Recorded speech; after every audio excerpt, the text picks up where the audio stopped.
Many thanks for your time here on News Desk this morning, and we can start off with some politics. And the new Patriotic Party has strongly rejected suggestions of a growing culture of silence in the party. Now, the recent suspension of party chairman Paul Afoko, hauling of General Secretary Kwabena Agyapong and Second Vice Chair Samikra before the party's disciplinary committee have all fueled this perception. But Deputy General Secretary of the party, Nana Obreboin, tells Joy News those concerns are out of place. He spoke earlier to my colleague, Kwache Afre Nyama.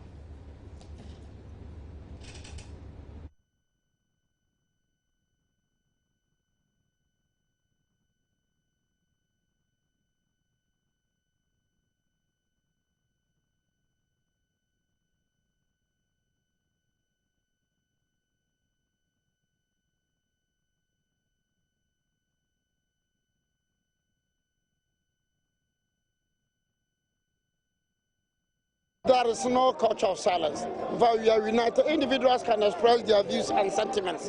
That has been the tradition of the party.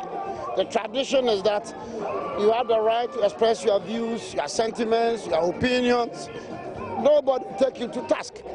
But make sure in expressing your views, you don't go beyond the point of insulting us, belittling our intelligence, or question some of the actions of the party. In every society, in every institution, in every organization, which is human-managed, human-oriented, human-controlled, there is a borderline for an individual member of that institution to cross.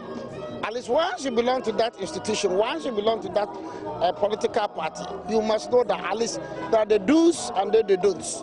And therefore, you don't try, as it were, to question or belittle the intelligence of the other members of the party when far-reaching decisions are taken by the leadership of the party. Would this not amount to an affront on the same democratic credentials that the MPP, prides itself with? That is never true. That's never true. The point is that this is an organization, it is an institution, a political party. All of us are subscribed to a certain opinion. We are all members. These are the do's, these are the don'ts. As simple as that. When you go wrong, these are the measures we will be taking. When you go right, these are the measures you will be adopting. And so therefore, when you go wrong, when you break the laws of the party, when you violate the laws of the party, when you violate the laws of the institution, and then sanctions are imposed on you, I don't think that is a matter of trying to get you out of the institution. It's a matter of drawing your attention to the fact that there is a borderline. Make sure you don't cross the borderline. Let's now go to the Eastern region, where residents of New Jobin woke up to the sight of a family of 5 that had died in their room on Wednesday. Now, on Thursday, I must say. The five, a man, his wife, and 3 children appear to have been doused in acid, which some suggest probably led to their death. Correspondent Edwin Kofi has more on that story and joins me on phone now with an update of the situation there. Kofi, good morning. Thank you very much for joining us. Now, do we know now for sure what might have led to the death of the 5? Well, good morning. And now the police is saying that the public should, do away with rumors or speculations that it was the father of the family who poured the acid on the wife and the kids. According to the Deputy Eastern Regional Public Relations Officer of the Ghana Police Service, Sergeant Gideon Boatin, for now, nobody can tell whether it was the father who, poured the acid on the family, because none of the family, among the 5 of them, is alive. So they cannot tell from, maybe whatever statements they give or what, because they are not alive, so they cannot tell for now that it was the father who did that. Okay, so Kofi, let me ask about this. The initial reports we heard of, I mean, what were they suggesting, the initial reports? Well, the initial report was coming from residents and people who lived around the area. They suspected that it was the man who bought the acid and poured it on his wife and the children. But that is a report that the police says nobody can independently verify, because for now nobody has been able to tell why they say it was the man who what they asked and poured it on the family. So, as things stand now, it doesn't look like the police has any lead to who exactly is behind this or what might have caused this in the first place.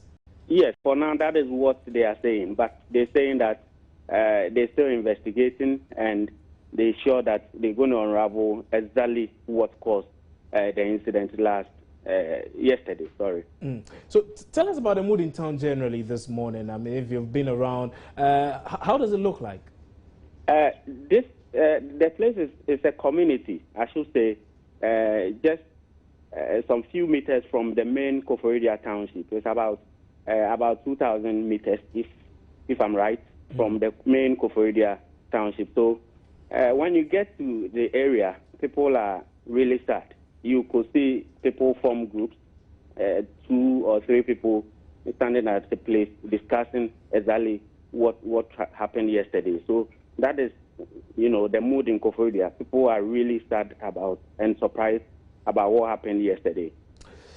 Edwin Kofi, many thanks for that update, and we'll touch base with you as and when we do have some more on that particular story. That was regional correspondent for the Eastern region, Edwin Kofi, who joined us live from the region and brought us an update on that situation of a family of 5 that had died yesterday. That's Wednesday.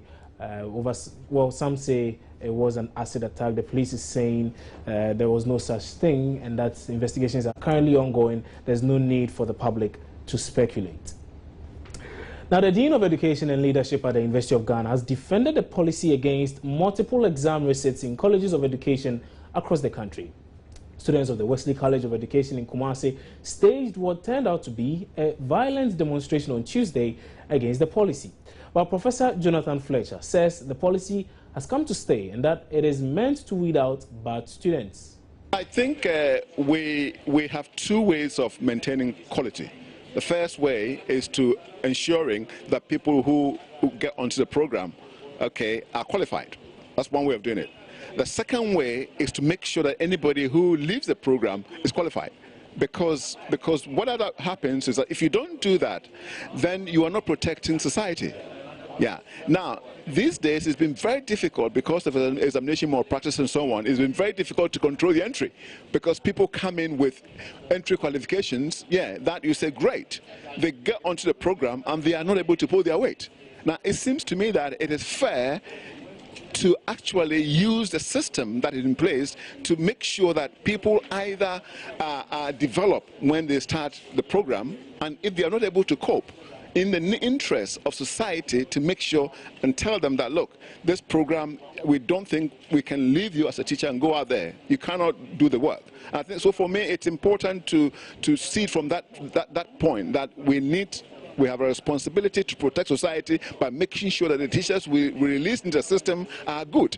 And the only way to do it is to use the assessment system. Yeah, because once they come in, you can't do anything. They've got a qualification, you can't do anything. So it's through the assessment. So you actually try and regulate the exit. And if you do that, it's a way. Of course, you have to do it fairly, and you have to make sure that it's accurate. But once it's accurately done, then I think it's good that the people who cannot become teachers should not be made teachers. But they are agitating. They say they've earned it. They are in there. They want you to give them another chance, a 3rd chance, if you like, to resit the papers they trail. Yeah. Would that ever happen? Well, I think the difficulty here is that it's like saying that, well, I want to become a doctor and I want to operate on people. Now, I've done that twice and I've failed, and give me a 3rd chance. Fine. I mean, yeah. But you see, the truth of the matter is that if the people come in with the right qualification, they wouldn't have that problem. That's my experience. And I've been in business, education business for a long time. If the people who come in with the right qualification and they have actually earned the qualification do not struggle. The people who struggle are people who, one way or the other, are in the program, well, who shouldn't be there. And so it seems to me that we have a responsibility, we have a social responsibility to protect society, because you wouldn't want somebody who cannot pass, a professional examination to actually, deal with your children or people like things like that. So we need to make sure that the right people are actually released into the system, as it were, to become teachers. Yeah. this system is not entirely new. Yes. And that's teacher trainees have over the years been sacked Yes. for failing 3 papers Right. and all of that. So question then is, why is it that all of a sudden we have these teachers agitating, protesting against the policy which isn't entirely new? Well, what I'm saying is that it's very difficult to tell us because of examination malpractice and so on. You're not sure, whether students have actually earned the qualifications, the entry qualifications. You're not very sure. I mean, you assume, and everybody who comes in with the qualifications, entry qualifications that meet the normal entry qualifications, you accept them. So my suggestion is that once they have earned the qualification and come in, they wouldn't have any problems. Once they start having problems on the program, then that means they shouldn't have been there in the first place. And remember, we are in a country also where we have a lot of people going into programs through protocol. Yeah. They haven't got there on the merit. Right. Yeah, exactly. So it's a very dicey situation. It's a very difficult thing to say to people that, look, fine, even if you're talking about qualification, for example, I mean, we have minimum qualification, and then we have qualification, we have other qualifications.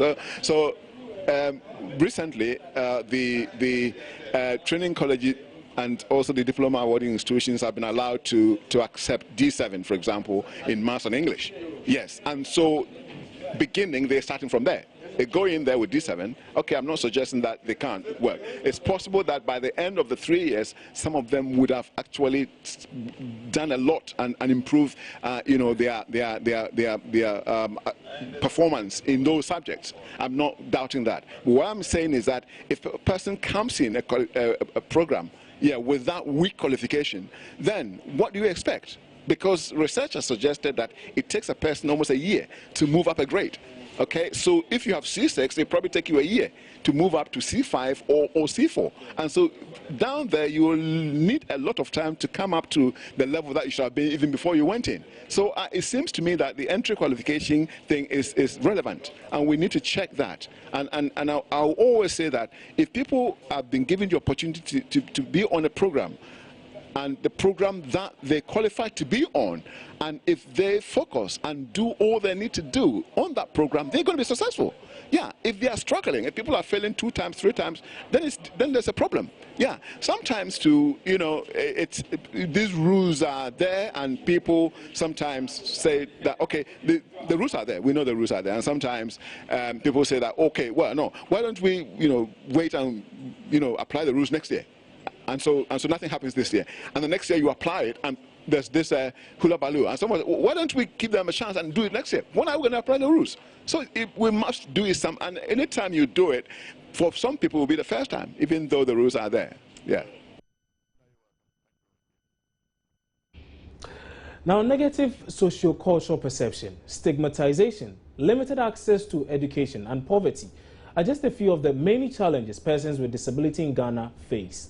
Now, in spite of the numerous conventions and laws passed to enable these persons have equal rights, they continue to suffer in silence. And as we observe World Day of Persons Living with Disability today, government's attention is being drawn to the many unemployed disabled persons who are hoping to be given jobs. Matilda Homega reports.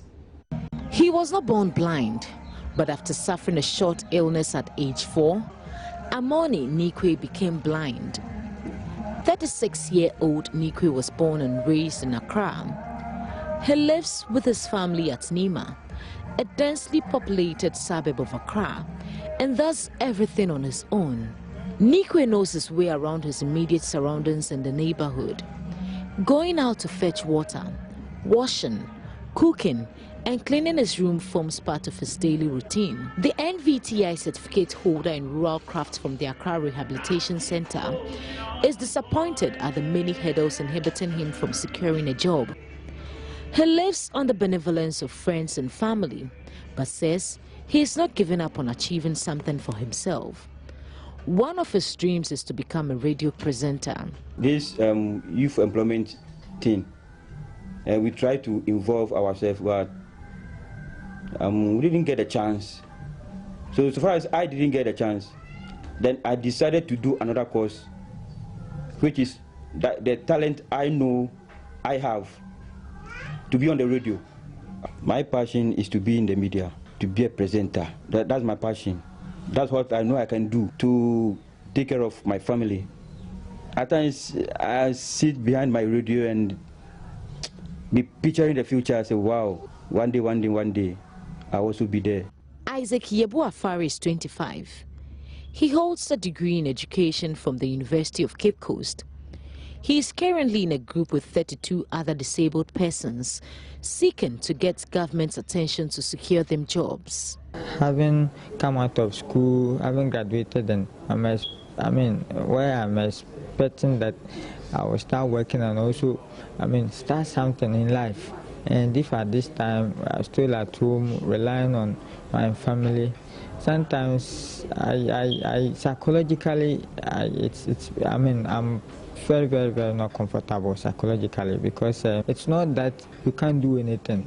Yeah, and you see, when this also happens, because of my situation, it only reinforces the societal perception, the negative perception the society have about us, that we are incapable. Because once you are at home, always moving about, doing nothing, people think that you are incapable of working, you don't have the ability to do anything. But you have what it takes to work. I have. Isaac is wondering when government will honor its promise of providing jobs for the about 5,000 persons living with disability. For 1 year now, I always have to come from all the way from BA to Accra to come and do these follow-ups together with my other colleagues. The president announced that they said they're going to employ 5,000 people with disabilities. Have you employed anybody? No. Well, I don't know whether they've employed some ghosts with disabilities. For now, I cannot tell. Because you see, it's ironical, and it is, if you say you are going to employ 5,000 people with disabilities, and we say we are just 32, the list we have submitted now, it's only 32, and the government is trying to employ these 32 people. How should we interpret that statement the president made? Meet the Deputy Chief Executive Nominee of the Youth Employment Agency. He is blind, but luckily he's employed. Jacob Adongo wants the society to shun the negative perceptions about persons with disability and their intellectual capabilities. He charged employers to be more sensitive to the needs of such persons and not to despise them. Some time ago, disability was treated as a medical issue.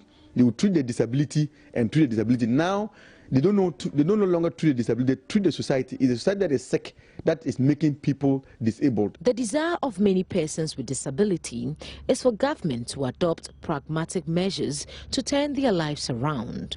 The World Health Organization estimates the disability rate of Ghana to be between 7 to 10%, which equates approximately 1.55 to 2.2 million people in the country. Previously, a quota system was in effect so that employers with a certain number of employees were obliged to have a percentage of PWDs employed.